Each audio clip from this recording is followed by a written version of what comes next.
van a tener que tolerar hoy algunas interrupciones causadas por una tos molesta, residuo de una bronquitis que no se quiere terminar de ir. Pero es bronquitis, no bronca, ¿eh? Así que tranquilo. Buen día para todos, feliz sábado. A los que vinieron de cerca y a los que vinieron de tan lejos, bienvenidos a la casa del Señor. Esta mañana me gustaría que juntos reflexionemos en un pedacito de la historia de la vida de José. Y yo titulé a este tema En el lugar de Dios. Cuando, no sé qué te pasó a vos, pero la primera vez que yo escuché la historia de José, a mí me conmovió hasta las lágrimas. Me resultó muy emocionante. La historia de José te hace pasar por todas las emociones, ¿no? El sentimiento de tristeza, de injusticia, el sentimiento de gozo, de alegría, de nuevo tristeza, de nuevo, te hace pasar por todas las emociones.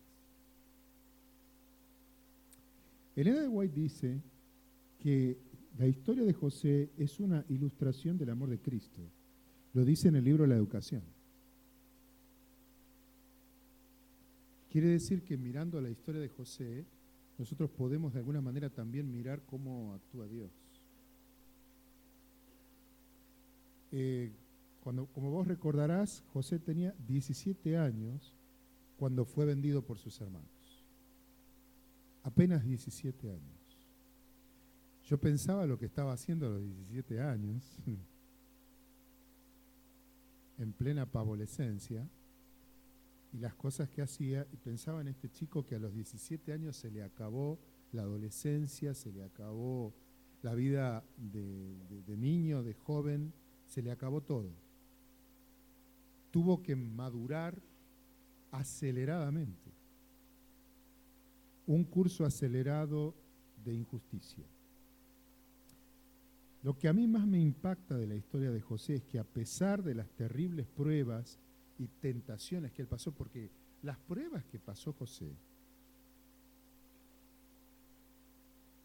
fueron terribles.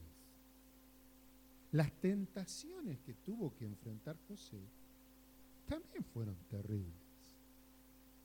Lo que a mí más me impacta es que a pesar de lo terrible de sus pruebas, de lo terrible de sus tentaciones, él decidió ser fiel a Dios y Dios bendijo esa decisión.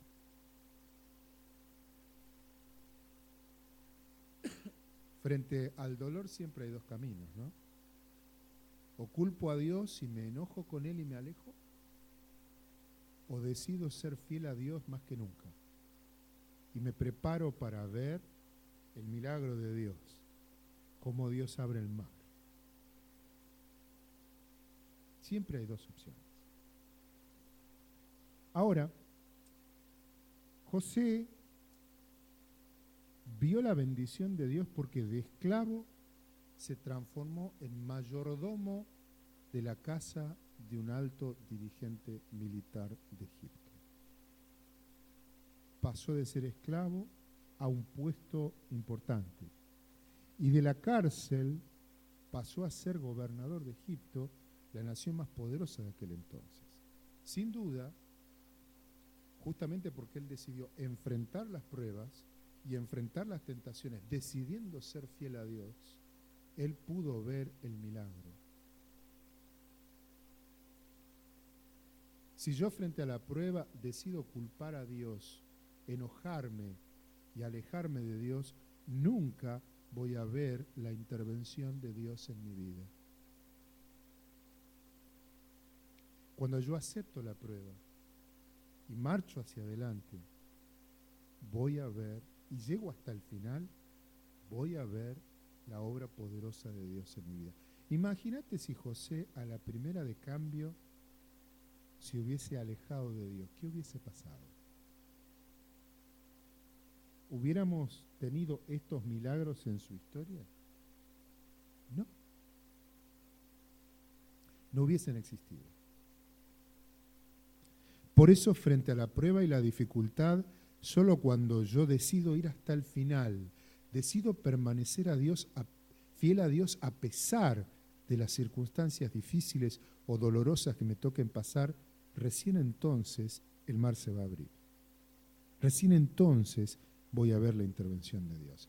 Ahora, si vos decidiste no darle intervención a Dios en tu vida, difícilmente veas el poder de Dios en tu vida. Leí una frase que decía, creo que lo resume todo.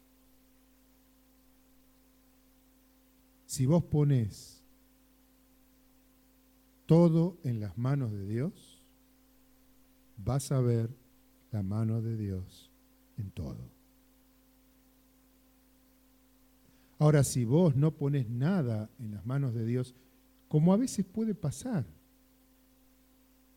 porque a veces nuestra fe se debilita, nuestra fe se enfría y de a poquito hacemos desaparecer a Dios de nuestra vida.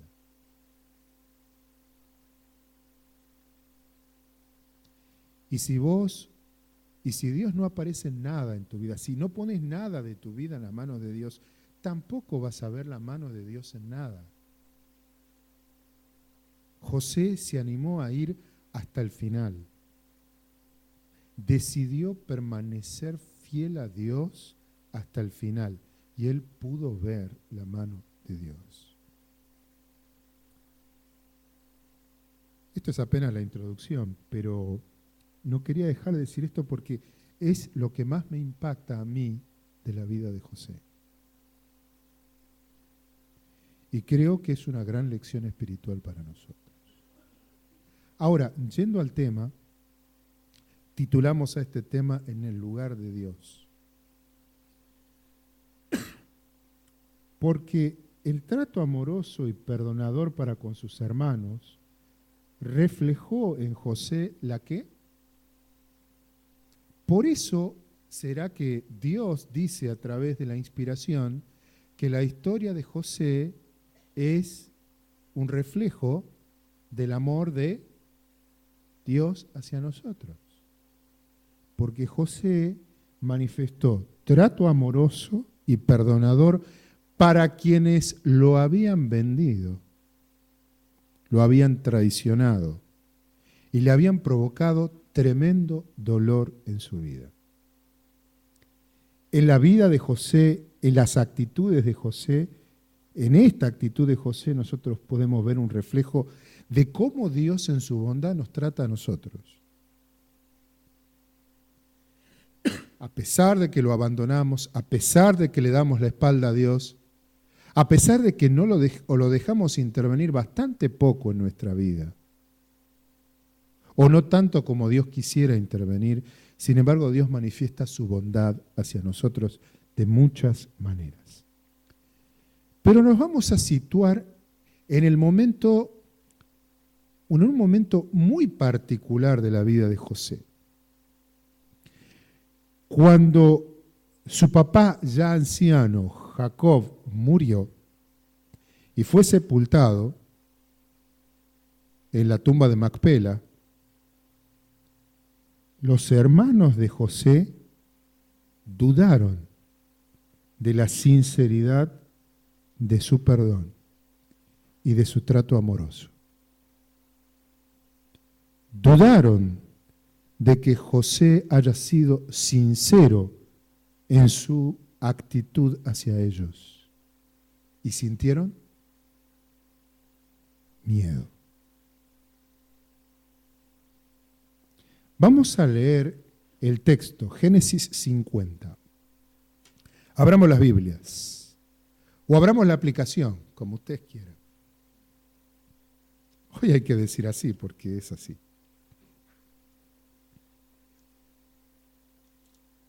Aunque a mí me sigue gustando el libro, ¿no? Sí, porque viste, con el celular a veces mezclamos la Biblia y el calefón. Usamos el celular para jugar al Candy Crush y después estamos abriendo la Biblia. Pero bueno, así viene la onda. Génesis 50, 15 al 24. Viendo, dice mi versión, los hermanos de José que su padre era muerto, dijeron, quizá nos aborrezca José y nos dará el pago de todo el mal que le hicimos. Ahora que papá murió, es la oportunidad para que éste se vengue de nosotros. Y le enviaron a decir a José, versículo 16, tu padre mandó antes de su muerte diciendo, así diréis a José, te ruego que perdones ahora la maldad de tus hermanos y su pecado, porque mal te trataron. Por tanto, ahora te rogamos. ¿Estaban apelando a quién? A la memoria de su papá. El papá que tenían en común. Recuerden que José y estos hermanos no tenían la misma madre, compartían el papá. Por tanto, ahora te rogamos que perdones la maldad de los siervos de Dios de tu padre. Y José lloró mientras hablaban. Dos cosas hicieron estos muchachos. Apelaron al padre y se ofrecieron para ser esclavos. Ahora, cuando José los escuchaba,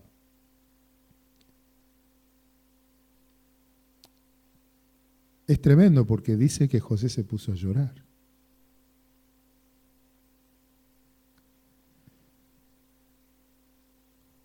Vinieron también sus hermanos, se postraron delante de él y le dijeron, henos aquí por esclavos tuyos.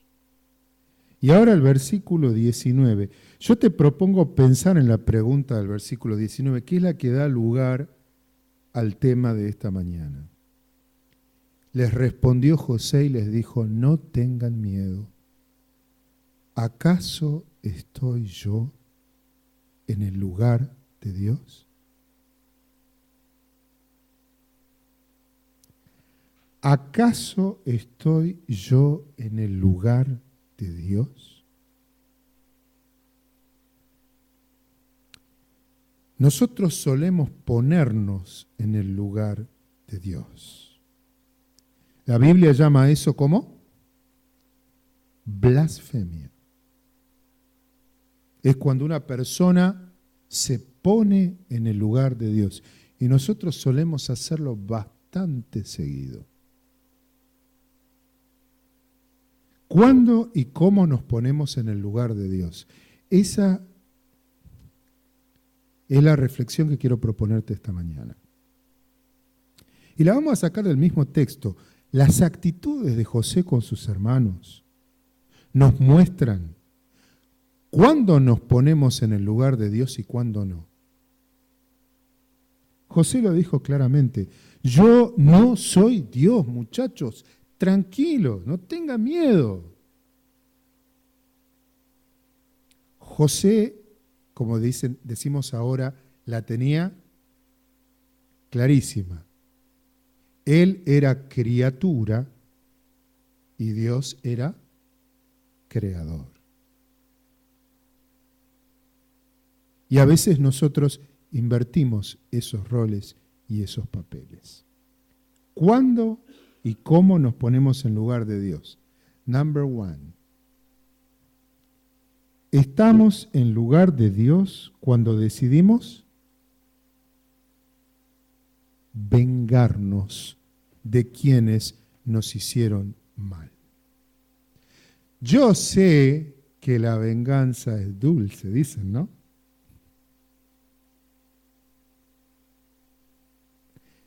Pero cuando nosotros decidimos vengarnos, estamos poniéndonos en el lugar de Dios. Los hermanos de José temieron por la venganza de José.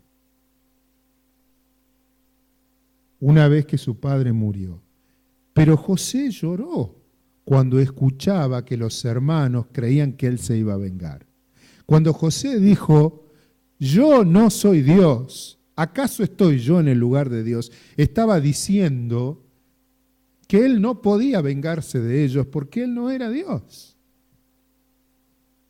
Y cuando yo decido vengarme de quienes me hicieron mal, me estoy poniendo en el lugar de Dios.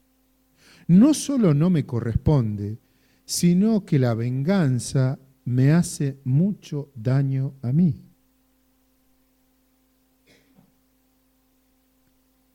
¿Qué hubiéramos hecho nosotros si hubiéramos estado en lugar de José?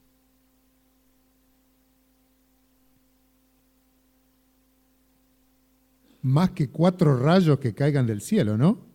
O 12 rayos, mejor, así. No queda ninguno. ¿Qué hubiéramos hecho nosotros? Nosotros tenemos maneras insidiosas, brutales y sutiles de castigar a los que nos hicieron daño.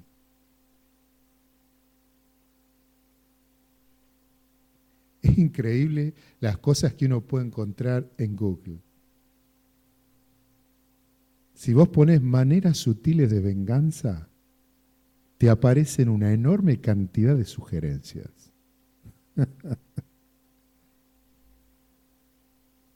Yo estaba pensando en alguna de ellas, ¿no? Las cosas que nosotros usamos para vengarnos.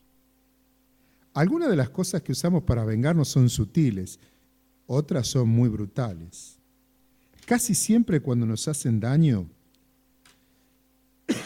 nosotros decidimos devolver con la misma piedra. Hacemos nuestro el ojo por ojo, ¿no? Y diente por diente. Cuando nosotros optamos eso, nos estamos poniendo en el mismo nivel de la persona que nos hizo mal. Hay gente que recurre al insulto, hay gente que recurre al sabotaje para vengarse. El sabotaje es cuando uno entorpece intencionada y maliciosamente cualquier idea, proyecto o actividad de esa persona. Y no estoy pensando solo en lo que pasa en nuestra vida personal o en nuestra vida laboral. Estoy pensando claramente en situaciones que hemos vivido en nuestra iglesia. Sabotaje. Entorpecer intencionada y maliciosamente cualquier idea, proyecto o actividad de una persona, porque esa persona no me cae o porque esa persona un día habló mal de mí. Ensuciar el nombre de la persona, encargarme de ensuciar el nombre de esa persona. Avergonzar a esa persona públicamente. Cuando tenga la oportunidad, ponerlo en ridículo en público. Porque, ¿saben? Todos nosotros tenemos cosas con las que pueden ridiculizarnos.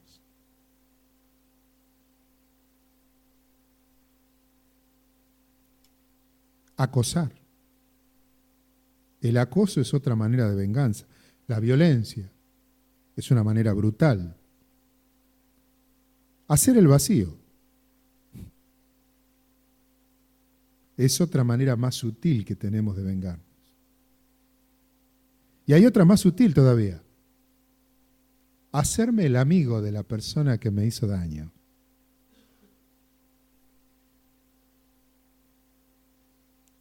Para conocer sus debilidades y entonces pegarle donde más le duele. Puedo recurrir a la más vil hipocresía para vengarme. Pero el asunto es que la vindicación es prerrogativa de Dios. ¿Qué dice Dios? ¿Se acuerdan lo que dice Romanos 12, 17 al 21? Vamos a leerlo. Siempre es bueno recordar estas cosas. Romanos capítulo 12, 17 al 21. No pagues a nadie mal por mal. Procura lo bueno delante de todos los hombres. Si es posible, en cuanto dependa de ustedes, estén en paz con todos los hombres. No se venguen por ustedes mismos, amados míos. Dejen lugar a la ira de Dios, porque escrito está: Mía es la venganza, yo pagaré, dice el Señor. Así que si tu enemigo tiene hambre, dale una patada. Si tu enemigo tiene sed, habla mal de él. Si tu enemigo tiene hambre, dale de comer, y si tiene sed, dale de beber, porque haciendo esto, ascuas de fuego amontonarás sobre su cabeza. No seas vencido de lo malo. Vence con el bien el mal. Y me gusta lo que dice Santiago también. En Santiago 1, hablando de por qué Dios me pide que yo no usurpe su lugar. Y yo lo hago cuando decido vengarme de quienes me hicieron daño. Santiago 1, 19 y 20 dice, mi versión dice así: por esto, mis amados hermanos, todo hombre sea pronto para oír, tardo para hablar y tardo para enojarse. Porque la ira del hombre no obra la justicia de Dios. Cuando vos te enojás y obrás en base a tu enojo, no estás usurpando el lugar de Dios, no estás dando lugar a que Dios ejecute su justicia.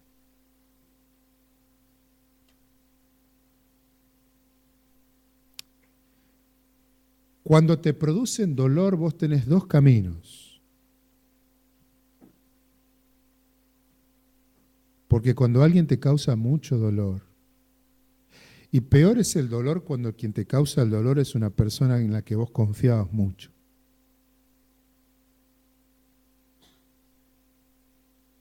Pero cuando alguien te causa dolor, vos tenés dos maneras de manejar el dolor. Si vos lo dejás al dolor solito, el dolor sigue un caminito. El dolor se transforma en resentimiento. El resentimiento se transforma en odio. Y el odio se transforma en deseo de venganza. Venganza. Ese es un camino para manejar el dolor. Y hay mucha gente que maneja así el dolor. Permite que el dolor se transforme en resentimiento, el resentimiento en odio y el odio en venganza. Ahora, el otro camino es el camino del perdón.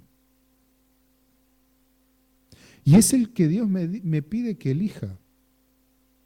Porque cuando yo elijo el camino del resentimiento, del odio y de la venganza, ¿quién creen que se hace más daño?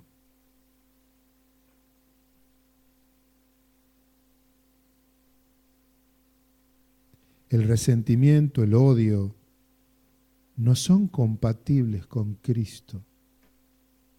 Si yo albergo esas emociones autodestructivas, me hago daño yo y alejo a Dios de mi corazón, porque Cristo no puede vivir en un corazón lleno de odio.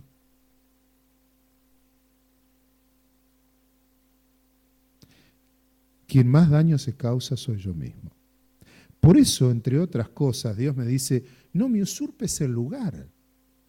Mía es la venganza, yo pagaré, dice el Señor. Cuando vos te enojás y ejecutás tu plan o lo que que te salga, porque a veces ni plan tenemos, simplemente actuamos inconscientemente y hacemos mucho daño. Cuando te enojás y das rienda suelta a tu ira, no estás dando lugar a la justicia de Dios. Y además te haces mucho daño. Estamos en el lugar de Dios cuando decidimos vengarnos. Esa es una de las cosas tremendas que nos enseña José. Cuando él le dijo a sus hermanos, ¿acaso estoy yo en lugar de Dios para vengarme de ustedes y aprovecharme ahora que murió papá y desquitarme por lo que ustedes me hicieron? Y el llanto de José mostraba que el trato perdonador y la bondad, el perdón que él le brindó a sus hermanos fue totalmente sincero. Ojo que no fue solo José el que perdonó a sus hermanos. Jacob también perdonó a sus hijos. Ambos manifestaron el mismo espíritu. Y yo pensaba, ¿no?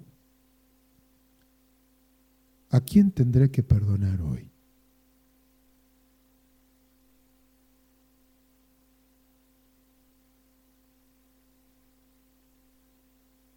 ¿A quién tendré que perdonar?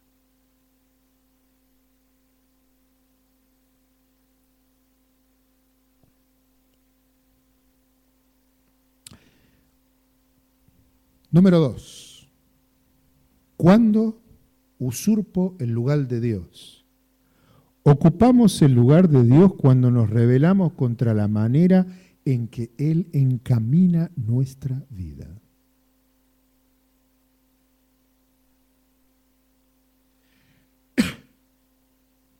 Génesis 50:20. Volvamos a la historia de José.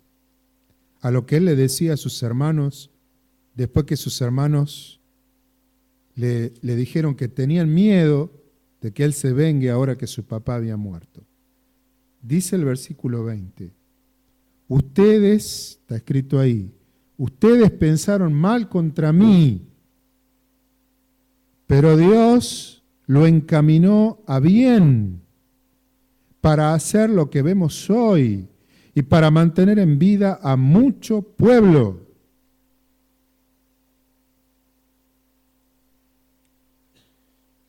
Si hay algo que nos enseña José, es que yo me pongo en el lugar de Dios cuando me rebelo contra la manera en que Él encamina nuestra vida.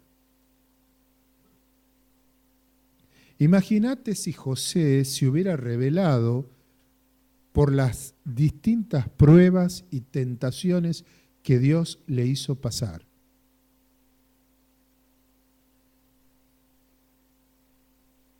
Al contrario, viendo lo que sucedió, ¿qué dice José? Alabado sea Dios, porque Él se encargó de encaminar para bien. ¿No te hace acordar a otro texto esto? Romanos 8:28. Todas las cosas ayudan a bien a los que aman a Dios. Dios se encargó, lo dice José mismo, Dios se encargó de encaminar esto terrible que ustedes me hicieron, lo encaminó para bien. Para hacer lo que vemos hoy y para salvar a mucho pueblo. Mucha gente, millones de personas se salvaron, incluido toda la nación de Israel. Porque en sus hermanos y en los hijos de José estaba la semilla de toda la nación de Israel. El pueblo de Dios se salvó porque José se animó a llegar al final. Y repito esta idea, que ya la mencioné. Cuando yo me rebelo contra Dios, en medio de las pruebas, me enojo contra Dios, me alejo de Dios, no voy a ver milagros. Solo el que resiste hasta el final va a ver el milagro. Y José, la historia de José es una prueba viviente. Y José me enseña que yo me pongo en el lugar de Dios cuando me rebelo contra la manera en que Él encamina mi vida. Jacob y José los perdonaron porque reconocieron que Dios convirtió el crimen de estos muchachos en un medio de salvación. Y eso es lo que hace Dios. Dios se encarga de transformar las circunstancias dolorosas de nuestra vida en medios de salvación. ¿Quieren un ejemplo vivo? Lo tuvimos aquí la semana pasada. Eduardo Saquim.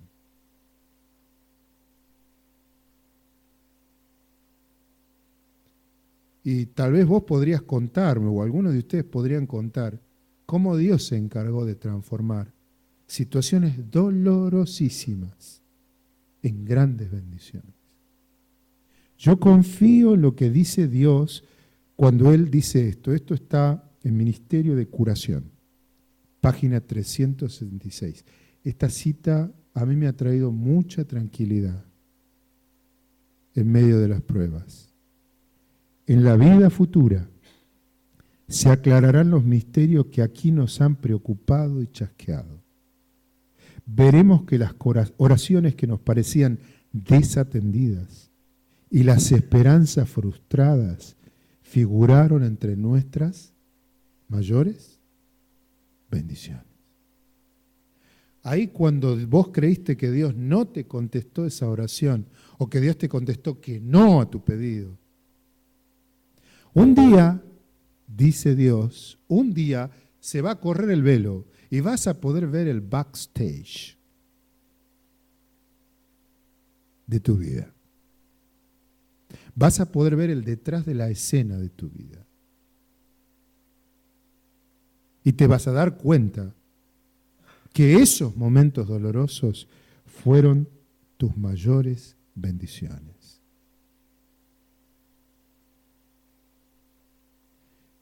Si yo no resisto la prueba hasta el final, no voy a ver el poder de Dios. Y cuando me rebelo contra la manera en que Dios encamina mi vida, estoy ocupando el lugar de Dios. Es lo que le dijo José a sus hermanos. ¿Acaso estoy yo en lugar de Dios? ¿No ven ustedes cómo Dios transformó todo esto en una bendición? Me hace acordar al apóstol Pablo, cuando él estaba en la cárcel. Y la epístola a los Filipenses dice: Dios se ha encargado de que mis prisiones sirvan para que todos estos soldados del pretorio conozcan a Cristo.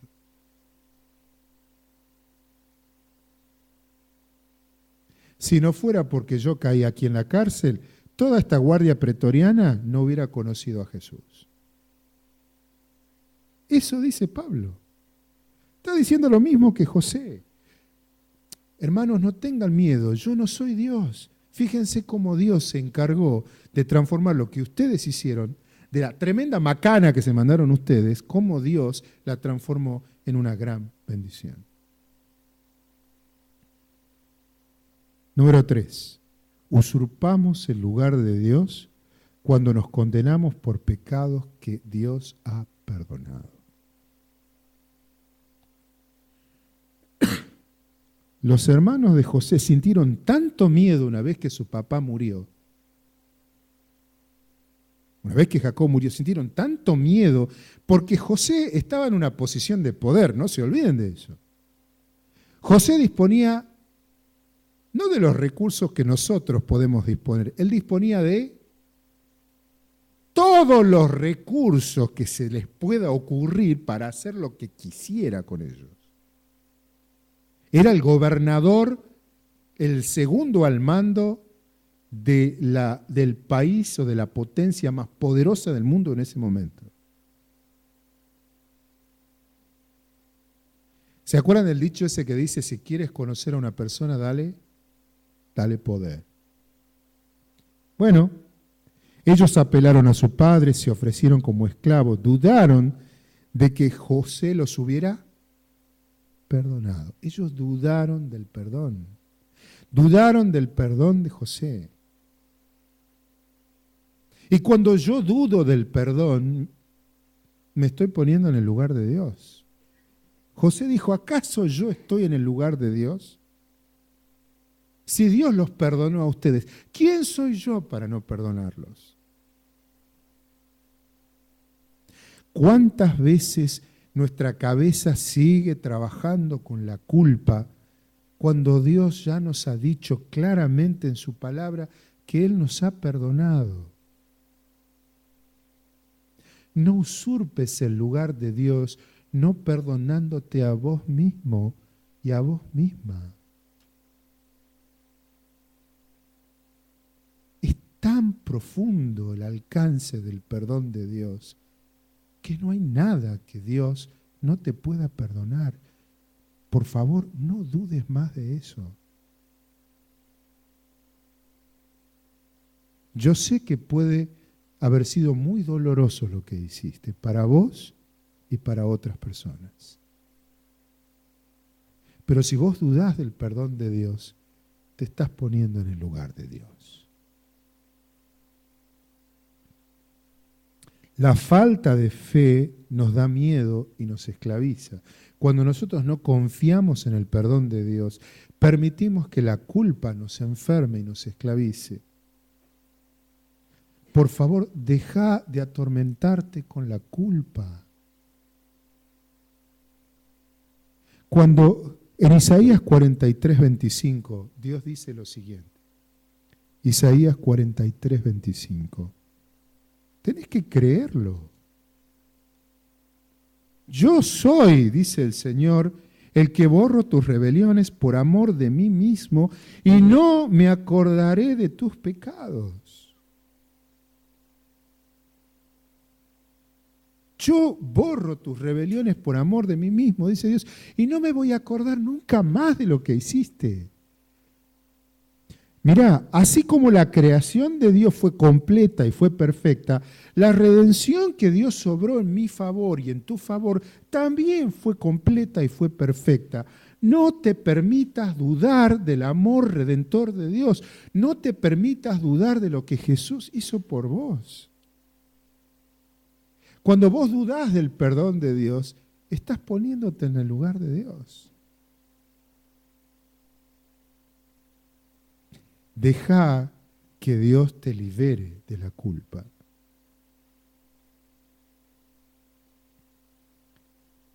Finalmente nos colocamos en el lugar de Dios cuando pensamos que la iglesia y su destino está en nuestras manos. José podría habérselas creído, ¿no? Cuando él se dio cuenta del lugar donde Dios lo había colocado y que de él dependía el destino no solo de Egipto, sino del pueblo todo de Dios,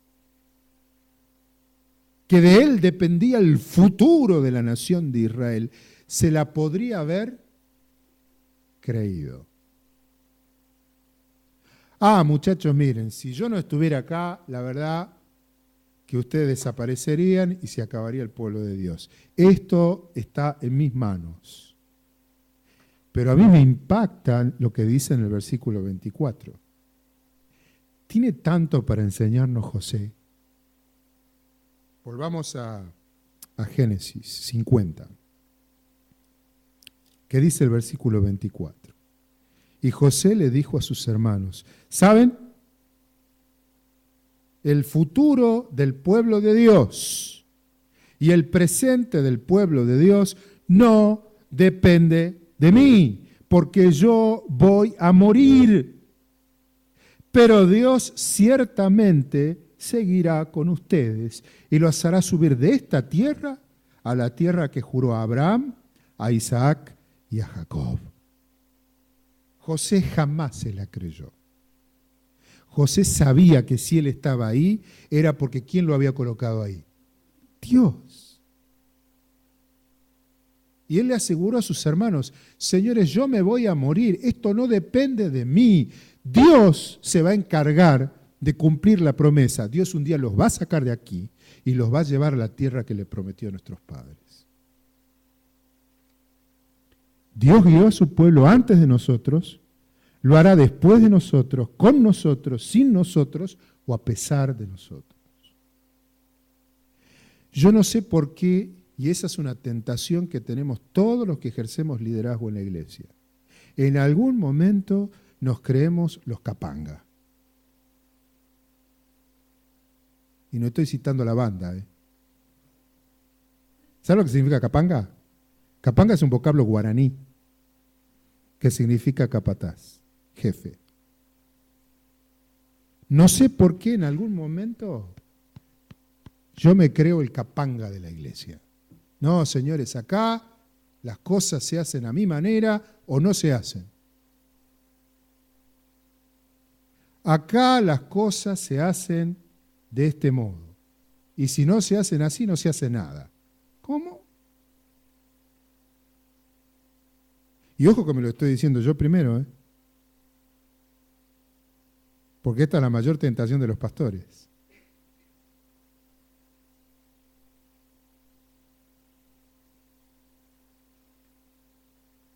Entendemos que todos somos necesarios, pero nadie es imprescindible. Si vos no estás, ¿sabés una cosa? Y si yo no estoy, ¿sabés una cosa? La iglesia de Dios va a seguir adelante, porque la iglesia es de Dios, no es mía ni tuya. Y cuando vos crees que la iglesia está en tus manos, estás usurpando el lugar de Dios. Y yo alabo al Señor de que la iglesia no está en mis manos. Amén, Señor.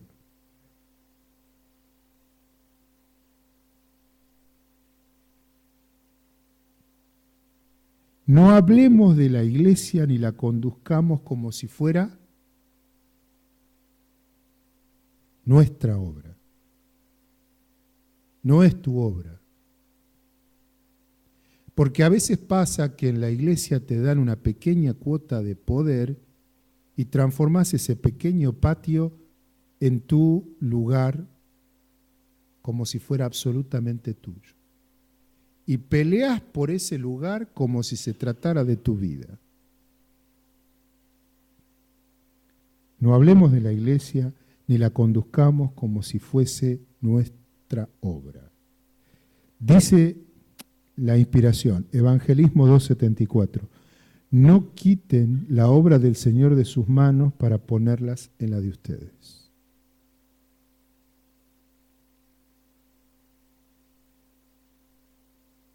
Y a veces pienso, ¿cuántas veces la iglesia no avanzó más por culpa mía?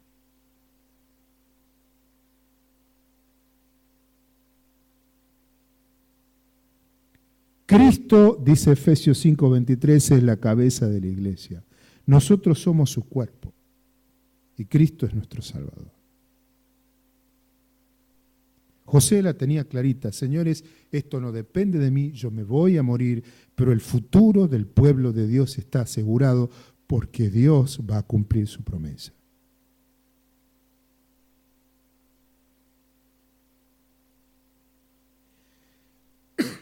Los seres humanos tenemos una tremenda tentación y es como Satanás querer ponernos en el lugar de Dios.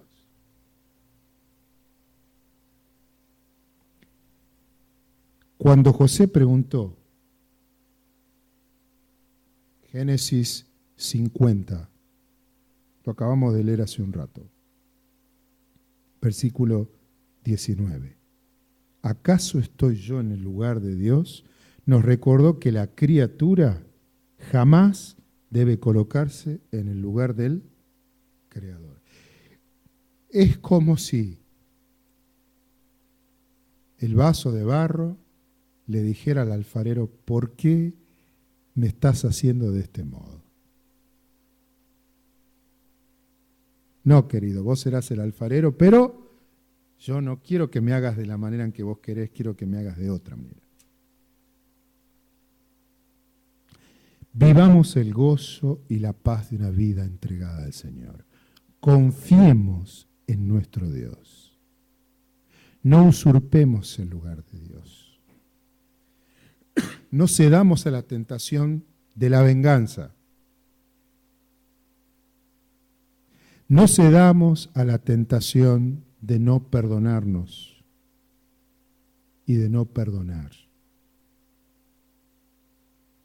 No cedamos a la tentación de creer que el pueblo de Dios o la iglesia depende de mí. O el pedacito que Dios ha colocado en mis manos de la iglesia para que funcione depende de mí. Y por favor, confía en que aunque estés pasando por situaciones muy dolorosas, Dios puede transformar y de hecho lo va a hacer. Si vos resistís hasta el final, vas a ver cómo Dios transforma ese momento doloroso en una gran bendición. Vas a ver el milagro de Dios. Pero no usurpes el lugar de Dios renegando contra Dios, quejándote o alejándote de Dios, porque no estás de acuerdo de la manera en que Él está guiando tu vida. vivamos el gozo y la paz de una vida entregada al Señor. Amén.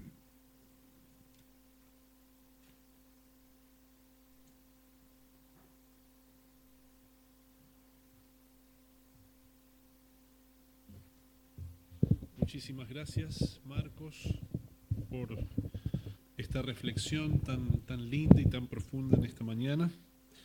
Que Dios nos libere de nuestras humanidades y nos llene del poder de Dios realmente. Invito a los diáconos a acercarse, vamos a juntar los diezmos y las ofrendas.